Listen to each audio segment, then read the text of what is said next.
રાજકુમાર જાટ અપમૃત્યુ કેસમાં અત્યારે મોટા સમાચાર સામે આવી રહ્યા છે। ગણેશ ગોંડલના નાર્કો ટેસ્ટનો રિપોર્ટ જે હાઈકોર્ટમાં રજૂ કરવામાં આવ્યો છે।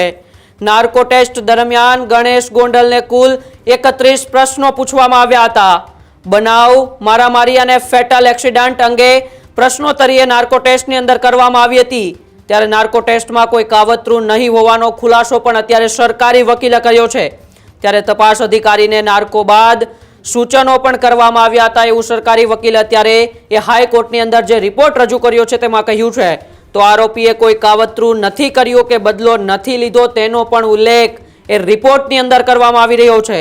અરજદાર પક્ષને નાર્કો રિપોર્ટની કોપી આપવા હાઈકોર્ટે અત્યારે આદેશ કર્યો છે। ત્યારે રાજકુમાર જાટ કેસ મામલે વધુ સુનાવણી 15 જાન્યુઆરીના રોજ થશે।